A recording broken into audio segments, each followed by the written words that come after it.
रिश्तों की अंत्येष्टि, अगली खबर की तरफ हम बढ़ेंगे। यह भी इसी तरह की खबर है। दुनिया में जब व्यक्ति जन्म लेता है तो उसको पता नहीं होता है कि मैं आगे चलकर कहां पहुंचूंगा, लेकिन उसके संस्कार, उसके काम उसको आगे लेकर जाते हैं।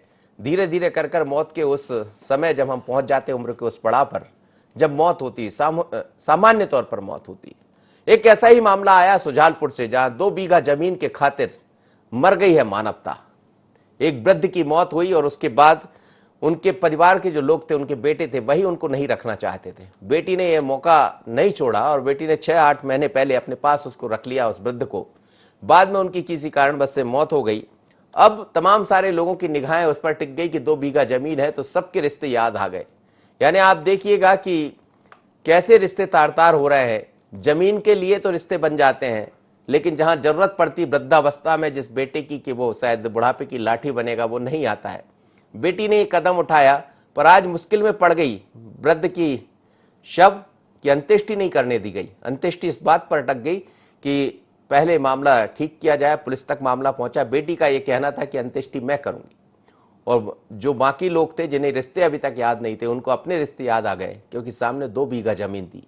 2 बीघा जमीन पर रिश्तों की अंत्येष्टि।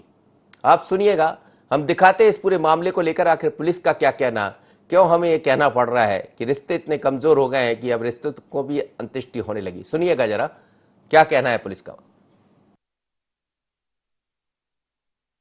ये मामला जो मेरे सामने अभी आया है, मर्चरी रूम में बॉडी रखी हुई है और परिवार के लोग भी बैठे हुए हैं यहाँ पर। उनकी मृतक जो है, उनकी बड़ी बहन भी यहाँ पर मौजूद हैं। इनसे हटकर एक दूसरे सज्जन जो है, जो इनके परिवार के बताते हैं, नरोला गांव के हैं, वो चाहते हैं कि उनको नरोला गांव ले जाके वो खुद दाह संस्कार करें।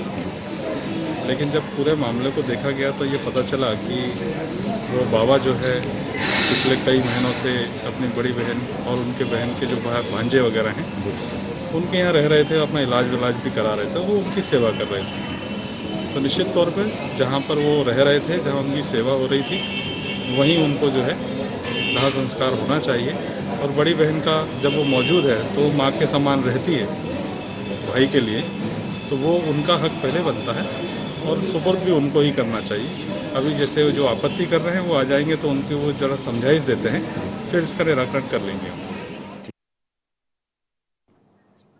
तो चलिए, तो बता रहे थे कि उनकी बड़ी बहन के पास रहते थे, बेटी के पास नहीं रहते थे, लेकिन बड़ी बहन का हक बनता, क्योंकि उन्होंने ऐसे समय में उनका साथ दिया जब उनको जरूरत थी किसी अपने की। तो जो अपने थे वो तो पराये हो गए, और बहन को याद रहा अपना भाई। जब उन्होंने उसको संभाल लिया, बाद में किसी कारणवश मौत हो गई, तो वो सारे रिश्तेदार आ गए रिश्तों की अंत्येष्टि करने, कि हम करेंगे अंत्येष्टि, हमारे गांव ले जाएंगे। साहब, जब आप कहाँ गए थे, तब उस वृद्ध को आपकी जरूरत थी। मेरे साथ इस वक्त हमारे संवाददाता दीपक जुड़ रहे हैं। दीपक, क्या हुआ इस मामले में? हम देख रहे हैं कि रिश्ते इतने कमजोर हो गए हैं कि जहां 2 बीघा जमीन दिख जाए वहां रिश्ते याद आ जाते हैं, और जहां वृद्धावस्था में जरूरत होती है वहां रिश्ते भूल जाते हैं।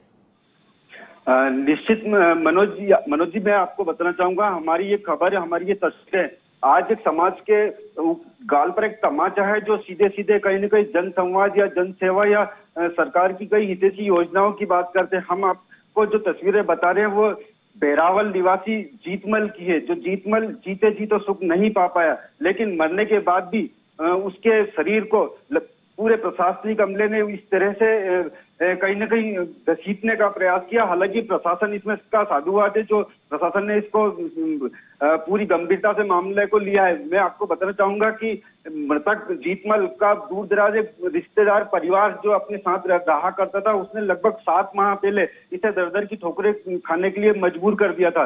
लेकिन इसी की बड़ी बहन, जो खुद एक वृद्धावस्था में, वो इसे गांव से लेकर आई थी और अपने गांव उंडे इसकी सेवा कर रही थी।